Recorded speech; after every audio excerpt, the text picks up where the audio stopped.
So Shaquille O'Neal is unwoke, or whatever you would call it when you go opposite of the way of the left. Um, Looks like he's turned away from that Hollywood religion of leftism.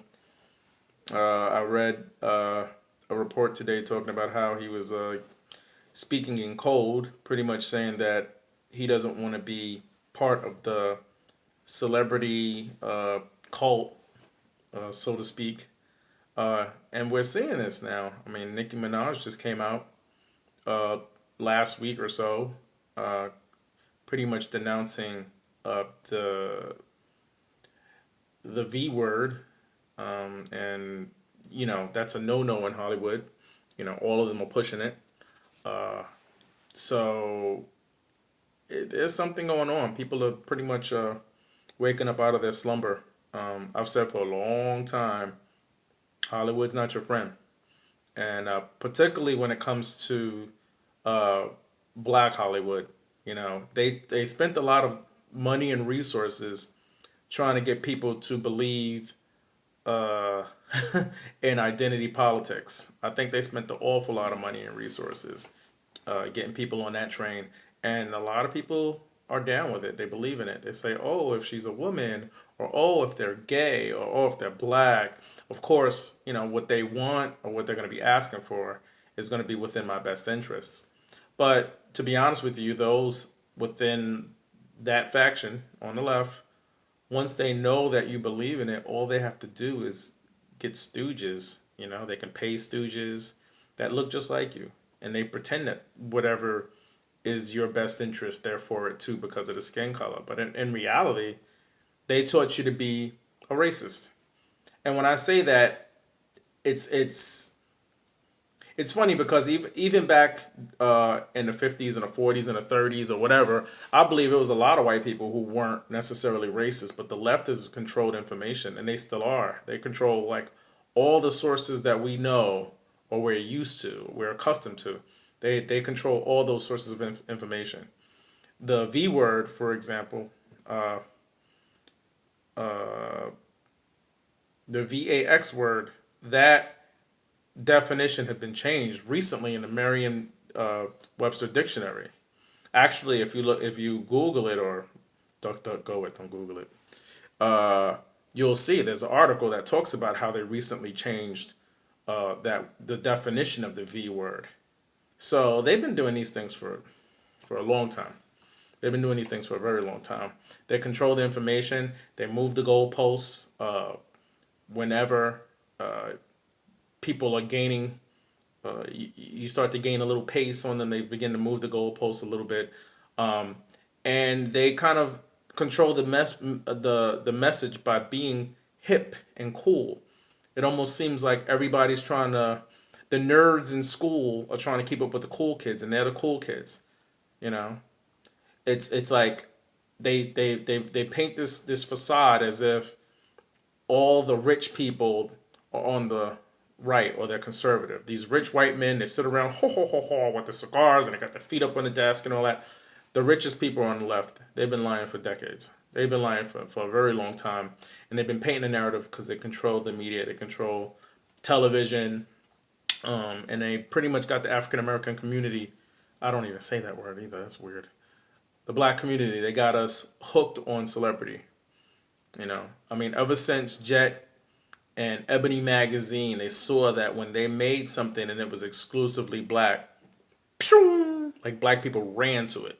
You know, that's how they were able to send all kinds of messages to us once they realized that we galvanize. Even the word racist, when you hear the word racist, you don't really think of racism against other races of people. Immediately, boom, black comes to mind.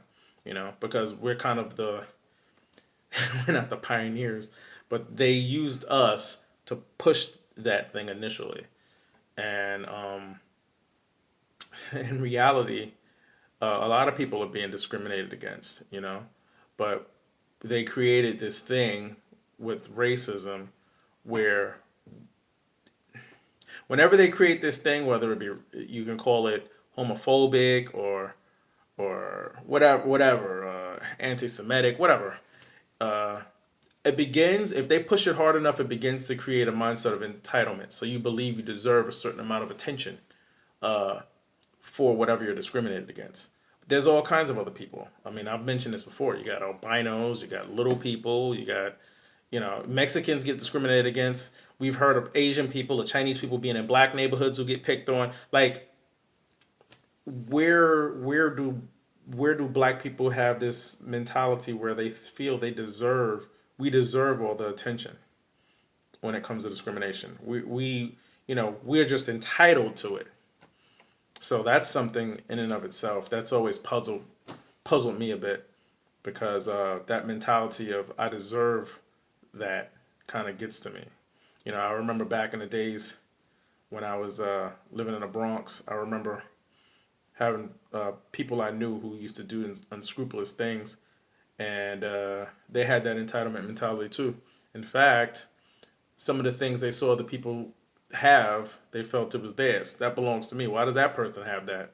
I should have that. You know what I mean? They had the mentality of entitlement, and they might hurt you because they feel like they're entitled to whatever you have. And the left is propagating that mentality. They're creating this thing of I deserve, and instead of looking at your progress individually, looking at yourself to make sure that you were better today than you were yesterday, they tell you to look at another man's dinner table. Look, he has this, he has that. You don't have it. You know. So you got to be careful of the ways of these people, because I see these messages infused in everything nowadays, and I don't know why my antennas go up the way they do, but they do. Just like you're going to see a lot of commercials. I've seen it already.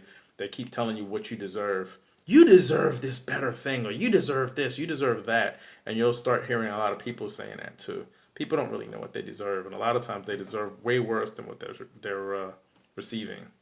So to send that kind of message is a bit ill, it's actually the opposite of humility. So that's another thing about the left. They really want to get rid of humility in society. So anyway, I'm gonna keep this brief. I'm gonna stop right there.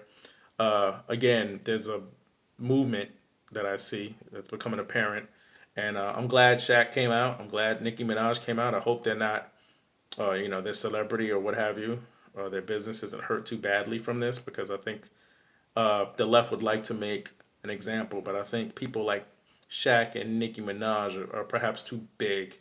I mean, these people can even go outside of record labels or what have you, and just go on social media and thrive. So I think social media created kind of a new way to be kind of set free from the beast, and that's from the movie industry to the music industry as well. There's a level of freedom that's there. There's a lot of bad things due to social media, but there are some good things. So we're going to end that on a positive note and look at it from the glass being half full. Anyway, it's late. I'm going to sign off. Y'all have a good night.